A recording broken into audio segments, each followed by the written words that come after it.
Tom, we have to start today with some sad news. Yeah, tragic news actually, Rick. We've sadly and unexpectedly lost our beloved attendance officer, Dawn Mutel.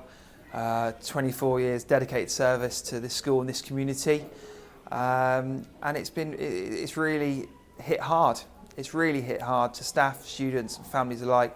We've been inundated with well wishes, but particularly our condolences and well wishes go to the Mutel family, in particular Graham, Callum and Annalise who work at this school.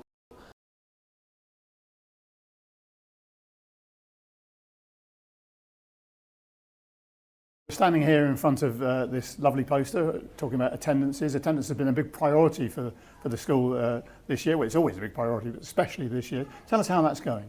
Yeah, it will continue to be a priority because it doesn't matter how good our teachers are and our classrooms are and how well the kids behave. If the students can't get into school or aren't in school, where do we go with that? So attendance will continue to be a priority, and this year, since January, we've had our New Year, New You attendance resolutions, and this is a really individualised strategy. So whereas a student who might have had a few days off before Christmas, we're not making it unrealistic expectations to try and achieve that reward. It's based on their attendance from the previous term, and we've had over 600 students this term beat their score from the previous term. So it's massive green shoots, and that a huge thank you to the parents for their support in this. Without them we could not do this, and well done to those students as well, because there's been some pretty dark and miserable mornings in the last couple of months. And wet ones. Yeah, definitely. Just remind us why it's important that children attend, because there are some very hard facts and figures that back up why it's so important, isn't it? Yeah, absolutely. So the chances of passing your exams double if you're in 95% or more of the time.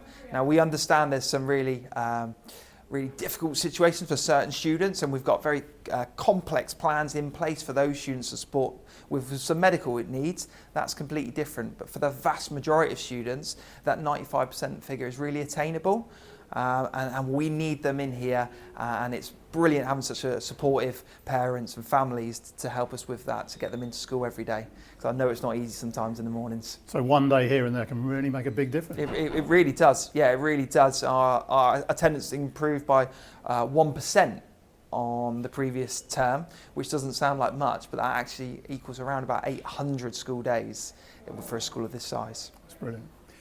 Talking of looking forward, we're moving into half term now. Attendance next year is going to involve sitting PPEs for some of the students. I was told off by one of the parents because I was using school terminology. PPEs, yeah. Can you explain what a PPE is? Yeah, they're basically mock exams. So year 11 and year 13s will have mock exams after half term. Lots of busy prep going in at the moment, which is sixth formers staying in till 5:30 in their study centre, which we call the I study, grafting away, so they're in the best place ready for those. And year 11's been having boosters, which have been extra maths, English and science lessons early in the morning. So we've had great attendance of that. From 8:15, these 15 and 16-year-olds have been getting out of bed to get into school. 8:15 for an extra session of maths, English or science early in the morning. So a huge thank you and well done to those guys. Huge thank you to the parents for getting them in, and to the teachers as well for putting that work in to give those students the best possible chance at success.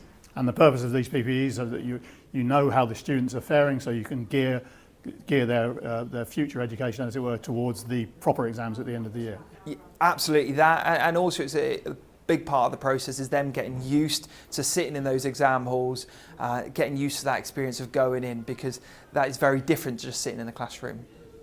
Finally, I mentioned we're into half term nearly, and over half term people might notice if they come up here, or certainly when they come back at the beginning of next term, there's scaffolding going up, there's solar panels going up, I think, on the school roof. Can you just tell us a little bit about what that is? Yeah, we've been really fortunate with some of the net zero funding to fund from the government funding completely solar panels for the whole of the Lipson roof, which will support our energy bills, which, as you can imagine, for a school of this size, is fairly eye-watering.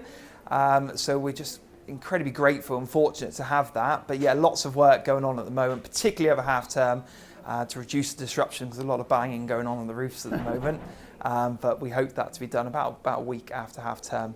And this, again, it's not just about the school, it's about the community, isn't it? It's about being sustainable in the environment. We've got our brand new sustainability committee being run by Mrs. Parker, and we've got a group of students working with her on lots of issues around sustainability, so keep your eyes peeled for more action on that one. Jolly good. Tom, thank you very much. Thank you.